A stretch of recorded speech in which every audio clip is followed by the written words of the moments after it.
Muy buenas a todos, ¿qué tal? ¿Cómo estáis? Bienvenidos otra vez al canal. En el vídeo de hoy analizaremos toda la previa del partido que va a disputar el Fútbol Club Barcelona en el Estadio de Las Palmas. El partido se disputa el sábado a las 9 de la noche, hora española, y es un partido en el que el Barça deberá afianzar su liderato.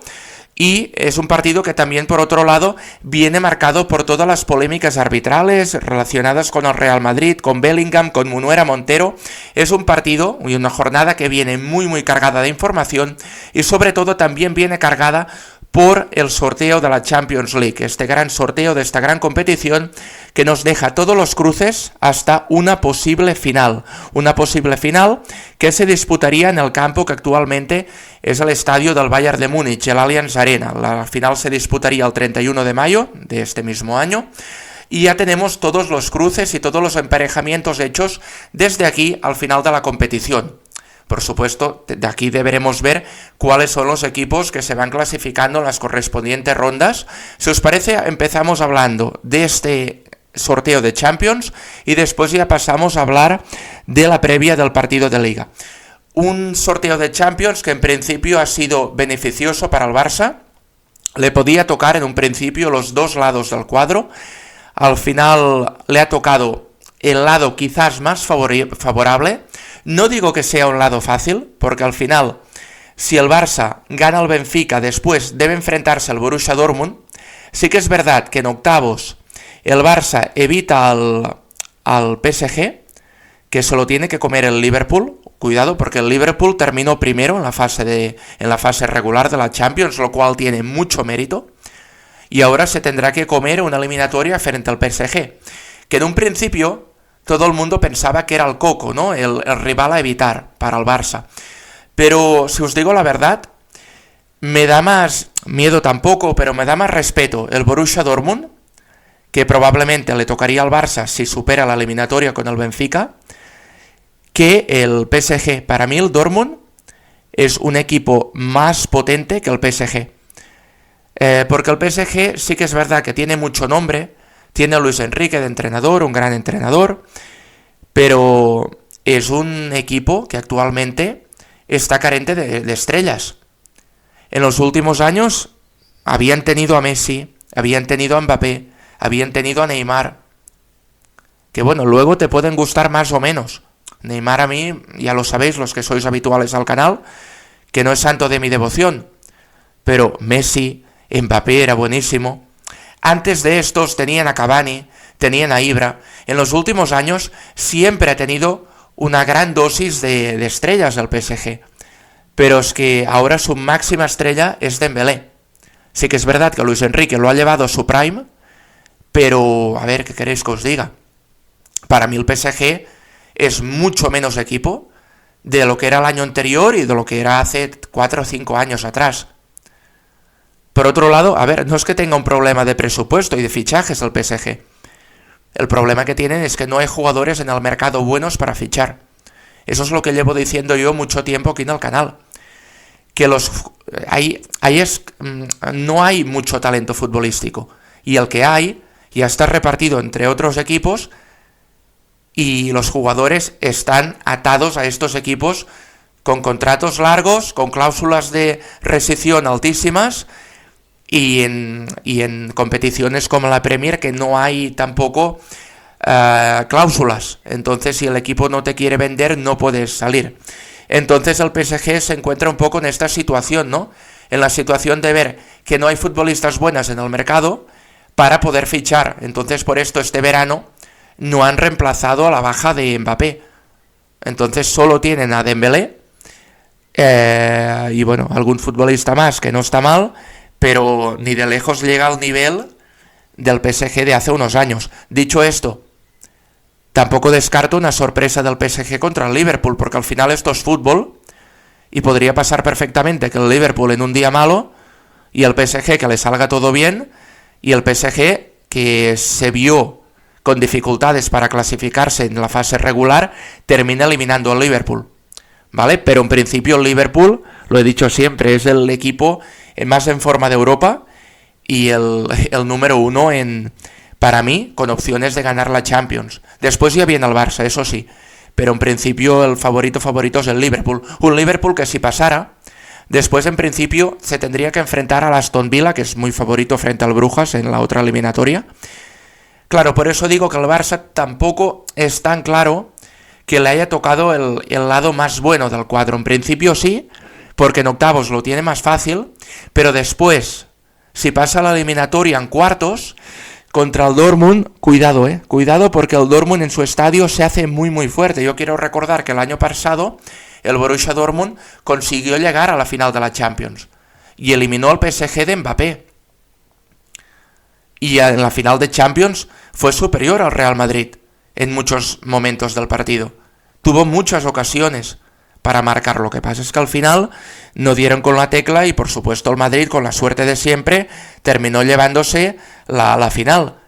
Pero es que yo quiero recordar que el Dortmund es el vigente finalista de la Champions League, ¿vale? Por lo tanto, cuidado, eliminó al PSG el año anterior. Todos vimos lo que le costó al Barça superar al equipo alemán en la fase regular, porque ya se enfrentaron en la fase regular, ¿vale? Entonces, mucho cuidado, porque no es tan claro que al Barça le haya tocado el mejor lado del cuadro. A partir de aquí, por el lado del Barça, también hay una eliminatoria muy muy bonita entre Bayern de Múnich y Bayer Leverkusen. Un Bayer Leverkusen que la temporada anterior le pasó la mano por la cara al Bayern de Múnich en la Bundesliga, consiguió llevarse el trofeo de la liga alemana, rompiendo la gran hegemonía del Bayern durante prácticamente una década. Entonces, bueno, será un partido que yo creo que será bonito para el espectador, una eliminatoria muy bonita y al mismo tiempo muy disputada. No veo tampoco un vencedor claro. A ver, si me preguntáis, creo que va a pasar el Bayern de Múnich, por historia, por equipo, por todo, pero sí que pienso que el Leverkusen tiene mucho que decir. Y el que gane de estos dos se enfrentará al vencedor de Feyenoord-Inter. Esta eliminatoria es muy clara, favorable al Inter. Y en principio yo creo que, a ver, el finalista en principio será el Bayern de Múnich, semifinalista, a no ser que el Leverkusen vuelva a superarlo, al equipo de Múnich, pero en principio yo veo el Bayern ligeramente favorito para llegar a semifinales, ¿vale? Entonces, si el Barça pasara los octavos y los cuartos de final, se enfrentaría al equipo alemán, al Bayern de Múnich, en caso que el Bayern también pasara, y ya este sería el camino hasta la final, en caso que el Barça pudiera ir superando eliminatorias, ¿vale? Ahora, si os parece, pasamos al otro lado del cuadro, porque queda una eliminatoria muy bonita entre Real Madrid y Atlético. Ya, de hecho, el Atlético no ha tardado en hacer un tuit respecto a esta eliminatoria, diciendo que vuelven a verse las caras. Dos equipos de la capital de España, de Madrid, que, si no recuerdo mal, hace unos años se encontraron durante 4 temporadas consecutivas en Champions, ya sea en eliminatoria directa o en finales de Champions. Es decir, esas dos finales que el Real Madrid ganó contra el Atlético fueron intercaladas con eliminatorias directas frente al otro equipo de la capital, al Atlético de Madrid. Por lo tanto, fueron 4 años consecutivos en los que el Real Madrid consiguió superar al Atlético. ¿Vale? Si no me falla la memoria, fue así, ¿vale? Si me falla, por favor, dejádmelo en comentarios y hacérmelo saber, pero creo que fue así. Entonces, ¿a quién veo favorito? A ver, de entrada, la Champions es la competición del Madrid, pero creo que el Atlético tiene mucho que decir. Es un equipo que le tiene tomada la medida al Real Madrid, quizás no en Champions, porque como digo, el Madrid lo ha superado en las cuatro últimas veces que se han enfrentado entre ellos, pero sí que hemos visto que en eliminatorias de Copa del Rey, en finales de Copa, en finales de Supercopa de España, en partidos de Liga, sin ir más lejos esta temporada, el Atlético ha sido capaz de empatar los 2 partidos que ha disputado frente al Real Madrid. Por lo tanto, a ver, en principio es favorito el Madrid, pero tampoco descarto una posible sorpresa del Atlético, Básicamente porque todos sabemos el empeño y el ímpetu que ponen los futbolistas del Atlético cuando deben enfrentarse al Madrid, y por el efecto Cholo, porque ganar al Atlético del Cholo Simeone no es fácil, y estoy seguro que el Madrid, si pasa la eliminatoria, deberá emplearse a fondo y darlo absolutamente todo, desde el primer minuto hasta el último. Será un desgaste importante para el Real Madrid, aunque pase. Y bueno, esto sería interesante para el Barça, que lo sepa aprovechar bien para hacer un hueco en la competición doméstica y aprovechar los partidos de Liga, ganarlos, y quizás el Madrid, que estará más centrado en la Champions porque tiene duelos más complicados que el Barça, poder abrir un poco de hueco respecto al equipo de la capital, a los dos equipos de la capital al final, porque los dos deben enfrentarse entre ellos y son al mismo tiempo competidores del Barça para el título de Liga. Yo quiero recordar que en la última final de Champions que el Atlético disputó frente al Real Madrid, aún no había el VAR, ¿vale? Y el Madrid venció esa final, entre otras cosas, por un gol en fuera de juego, ¿vale? Un gol que actualmente con el sistema VAR no hubiera subido al marcador. Y es curioso, ¿no? Es curioso que el Madrid se queja tanto de los árbitros.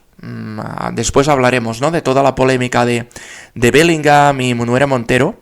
Pero es curioso que el Madrid lleve toda la temporada haciendo presión a los árbitros, cuando es el equipo que más beneficiado ha sido por parte del colectivo arbitral. Ya no este año, ni la temporada anterior, ni hace 5, ni hace 10, durante toda la historia del fútbol. Esto es así. ¿Y qué pasa? Que ahora que hay VAR, no lo pueden ayudar tanto. Lo pueden seguir ayudando porque, por desgracia, el VAR tiene un sistema subjetivo a la hora de valorar muchas cosas. Pero ¿qué pasa? Que cuando es fuera de juego es muy claro si lo es o no.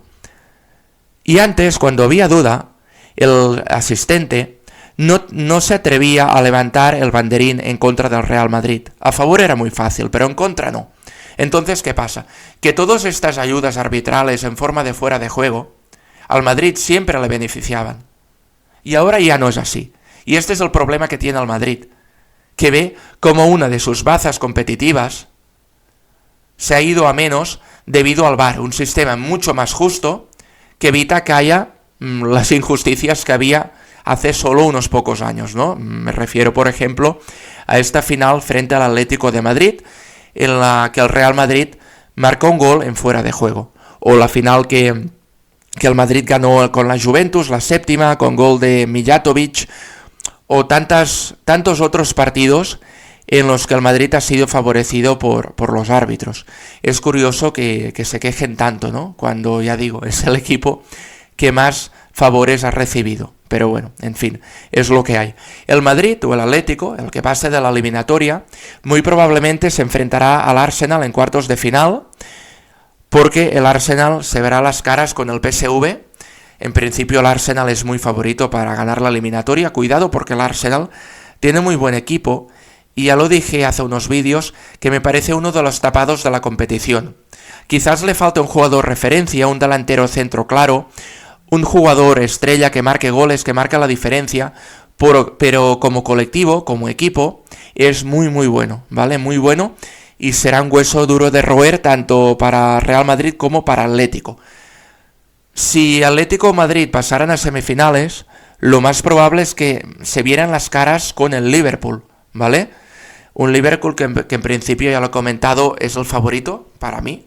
Después es el Barça, porque creo que tanto Liverpool como Barça han demostrado ser los equipos más en forma de Europa durante esta parte de la competición, este inicio iba a decir, pero ya no es un inicio, llevamos jugados el 60% de los partidos más o menos, entonces ya es una cantidad razonable como para hacer una valoración objetiva de cuáles son los mejores equipos.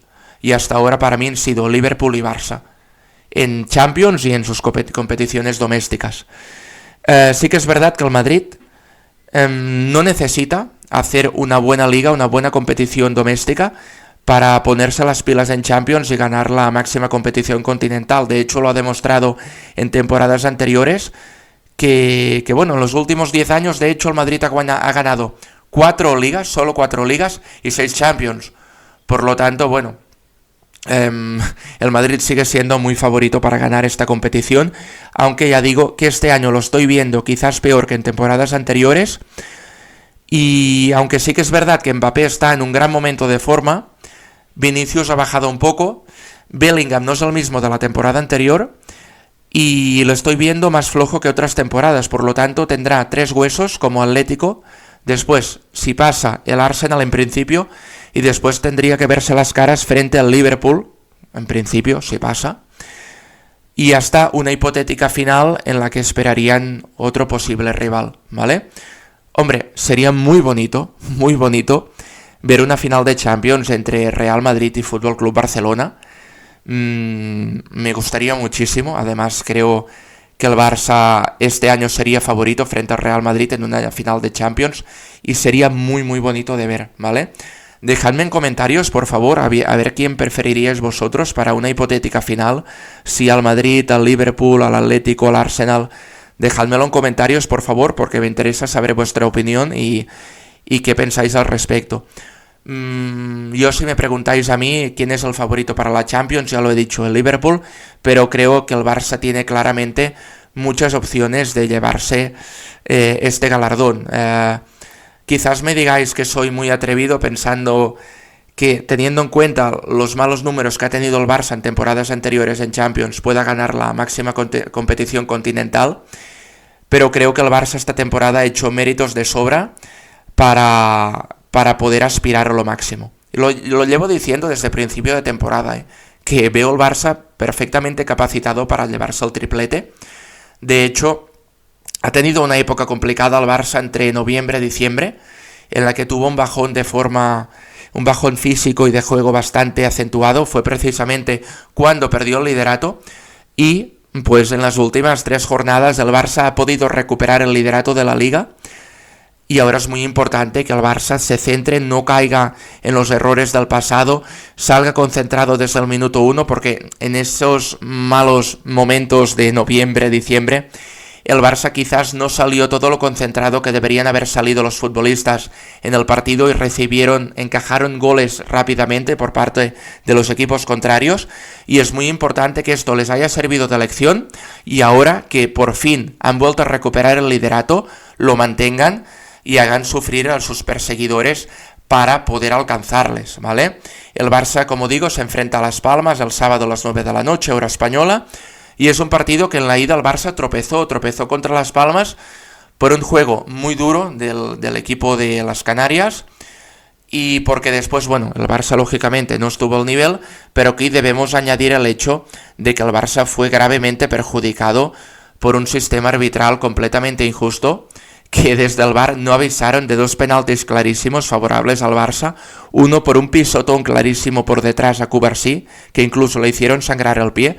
La excusa del árbitro fue que el jugador no lo ve, por lo tanto, entiendo que tú puedes ir por el área con los ojos tapados, llevándote todo lo que se caiga por delante, y el otro penalti fue clarísimo sobre Pau Víctor con un agarrón tremendo de la camiseta, que lo tumbaron contra el suelo, y tampoco fue penalti, ¿vale? Entonces, bueno, uno ve estas cosas y ve los penaltis que le han pitado al Madrid, que son muchísimos más esta temporada, y bueno, se sorprende que el Madrid se siga quejando de los árbitros. Sí que es verdad que el otro día frente al Rayo hubo un posible penalti en el área del Barça que no fue pitado por un agarrón, creo que fue de Cubarsí o de Héctor Fort, ahora no me acuerdo, a un jugador del Rayo. Creo que se hubiera podido pitar penalti, porque al final sí que es verdad que el que le hacen a Íñigo Martínez es muchísimo más claro, muchísimo más, porque es un agarrón mucho más prolongado y mucho más acentuado, pero creo que si se pita uno se debe pitar el otro, ¿vale? Sin que sirva de precedente, para nada estoy diciendo que al Barça lo hayan ayudado esta temporada, para nada. Al contrario, es el primer partido que veo una decisión del árbitro que en cierto modo puede beneficiar al Barça, porque en todos los demás partidos de esta temporada he visto actuaciones arbitrales que eran clamorosamente desfavorables al equipo azulgrana, desde expulsiones injustas de Flick, desde penaltis no pitados que eran clarísimos favorables al Barça, como por ejemplo el del Getafe. Contrasta mucho con el que le pitaron a Rüdiger, que se llevó él mismo agarrado al jugador del Getafe dentro del área y se tira allí y le pitan penalti. Que es curioso, ¿no? En el mismo partido esta doble vara de medir, ¿no? Pero bueno, sí que es verdad que en el partido del Rayo, pues bueno, hubieran podido pitar el penalti a favor del Rayo. No significa esto que el de Íñigo no fuera más claro. Para mí ya os digo que era clarísimo, mucho más claro que el del Rayo. Pero bueno, en fin.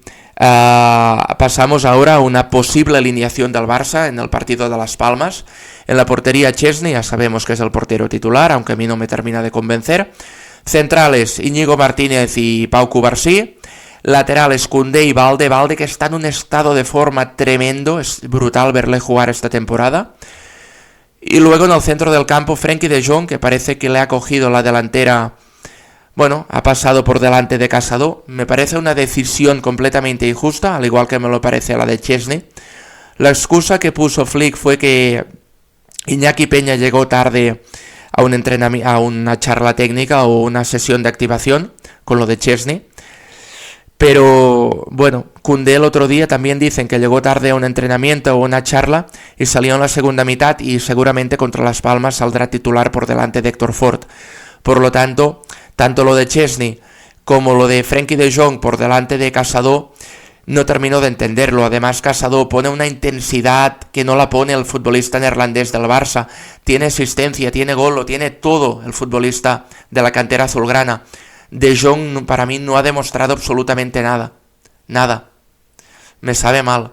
Bueno, dicho que tiene gol, Casado me he pasado, no tiene gol, pero sí que tiene asistencia. Ha dado varias asistencias en lo que va de temporada y presiona mucho más que De Jong, ¿vale? Por lo tanto, números en mano, me parece muchísimo mejor Casado que De Jong. Pero bueno, al parecer Hansi Flick no cree mucho en el futbolista del Barça, porque ya a principio de temporada la confianza se la dio Marc Bernal. Lo que pasa es que se lesionó, esa fatídica lesión de cruzados en el inicio de temporada frente al Rayo Vallecano, y uno de los motivos por los que confiaba más en Bernal era por una cuestión de altura.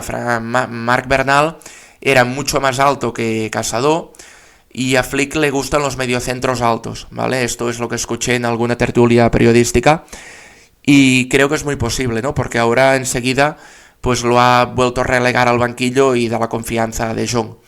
Interiores, Dani Olmo, a ver si ya lo podemos ver en el 11 titular. La verdad es que el otro día, cuando salió frente al Rayo, me encantó, fue brutal. Hizo un control orientado, marchándose del futbolista contrario dentro del área, que casi consigue driblarse al portero y marcar un auténtico golazo. Esa jugada me recordó muchísimo a una jugada del jugador sueco, exjugador sueco del Arsenal, Dennis Bergkamp, que se fue con una especie de regate con el exterior del pie del defensa y marcó un auténtico golazo. De verdad, si entra ese gol, es para mí de los goles del año. Hubiera sido brutal. Lástima que el portero consigue adelantarse la jugada y le quita el balón de los pies, pero hubiera sido espectacular. Y ya os digo que esta jugada precisamente me recuerda mucho a la de Dennis Bergkamp. Si buscáis algún vídeo en YouTube seguro que lo encontráis, porque bueno, es un gol muy muy famoso del exjugador sueco del Arsenal, y seguro que o lo habéis visto o lo podéis encontrar en internet. Y bueno, siguiendo con la alineación, Pedri, que es espectacular la temporada que está haciendo, pero es que llevamos diciendo que es espectacular la temporada desde agosto, septiembre-agosto, pero es que cada día va a más y a más y a más y a más. Es brutal, es que te organiza el juego, hace asistencias, dribla, rompe defensas y encima tiene carácter y presión defensiva. Es que es brutal, de verdad, es que es el futbolista más completo que yo he visto en los últimos años en el Barça.